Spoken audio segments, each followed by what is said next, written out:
Það ætlum að halda áfram hérna í föstudagsþættinum og það þorra þema hjá okkur á þessum bóndadegi og upphafi þorrans og það ýmislegt sem brúkað á þorranum, meðal annars þorrablótin. Sigurður, þú ætlar að blóta þorranum eitthvað? Já, ég ætla að byrja því strax annað kvöld og hlakka gríðarlega til. Hvað segðu okkur? Það eru þið káamenn. Þetta eru oftast íþróttafélög og sveitafélög sem eru svolítið mikið í þorrablótunum. Af hverju ætli þetta sé? Ég veit ekki, gamall sér hjá Káa að vera með þorrablót en svo lagðist hann í dval og byrjuðum aftur fyrir 3 árum og byrjuðum bara rólega og þetta var farið sístækkandi og mér sýnist bara allt stefni í það í ára að þetta verði bara stærsta þorrablóti hérna norðan heiða líka við. Já. Og þetta bara ótrúlega gaman, þetta svona, við hjá Káa viljum óbúslega mikið fá fólkið til okkar, fá fólkið, félag sem vilja fá fólkið inn til okkar og erum að halda þessa viðburði bara til að fá hitta okkar félagsmenn og okkar kunningi og vini og vandamenn og njóta þess að vera saman. Þannig að þetta meira félagslegt heldur en endilega söfnun fyrir einhver eða eitthvað svoleiðis? Já, og auðvitað hefur það samt pínu að segja, en miðinn á þorrablóti hjá okkur í ár verðinu stilt í hóf og kostar 5.000 krónur og frábært skemmtiatriði og þetta verður alveg ógeðslega skemmtilegt. Þeir eru að fleiri þorrablótum? Eru þorrablót út allt? Samkeppni á þorrablótsmarkaðnum norðan heiða? Já, það samkeppni á þorrablótsmarkaðnum, það samkeppni á konukvöldsmarkaðnum og herrakvöldsmarkaðnum og biddu fyrir þér sko. Ég kannski sett stoppi við þegar við komum með heimakynningar á kynlífstækjum og kannski stoppa ég það. Rólu. En jú, það samkeppni og ég held að við séum bara í góðu málum þessa helgi, ákváðum að taka bara strax þegar þorrinn byrjar og byrja þorran með flottu blóti hjá okkur og þetta verður 150-200 manns upp í Káa heimili annað kvöld og stefnir í mikinn glæskap. En maturinn, bara þorramatur á boðstólum? Já, við hefum komið upp í umræðina að hafa svona eins og einn góður Káamaður aumingjamatt fyrir þá sem ekki vilja fara í þorramatinn.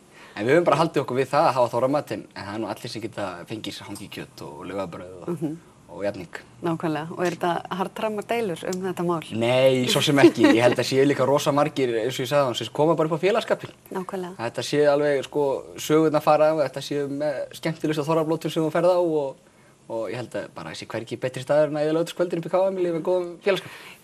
Þorrablót, þá hugsa maður svolítið brennivín, gamlan mat eða þorramat sem hefur nú svo sem breyst í gegnum tíðina og svona einhvern veginn, svona stappa stálinn í fólk, syngja saman, þetta svona svolítið eins og að fara í réttir eða eitthvað.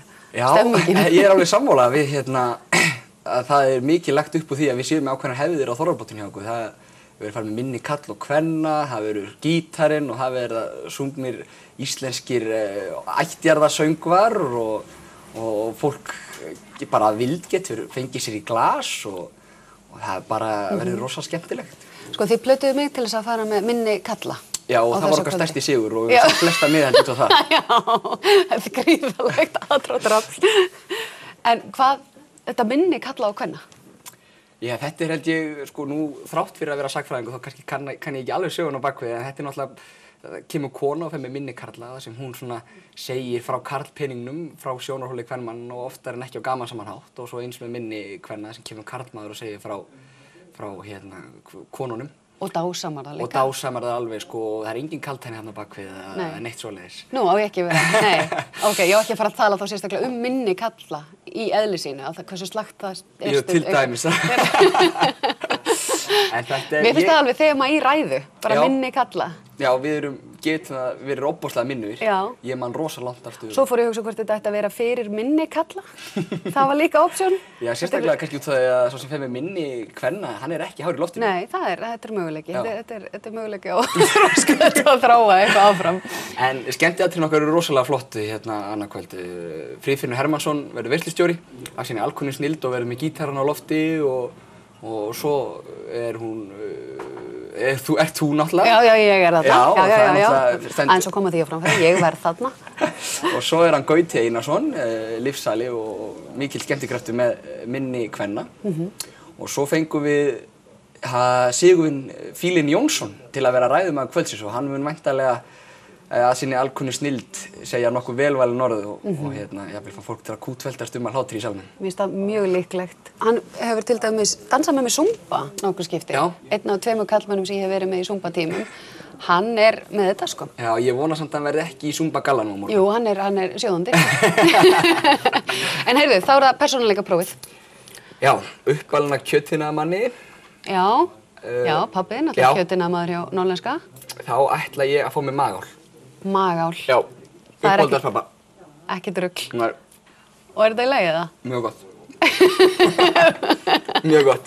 Ég er að kaupa þetta. En það er alltaf til örfáið mér. Það er þetta að nálgast af mér upp í K-heimili eða heyri í mér eða hringi upp í K og bara hvað sem er. Örfáið mér, niðurkosta 5.000 skall. Garanteraði skemmtun lofað. Nákvæmlega. Takk fyrir komuna, herra Takk fyrir mín. mig. Og við höldum áfram í föstudagstættinum eftir augnablik og við höldum áfram með Þorra þemað og þá er komið að því að tala aðeins svolítið Þorra matinn.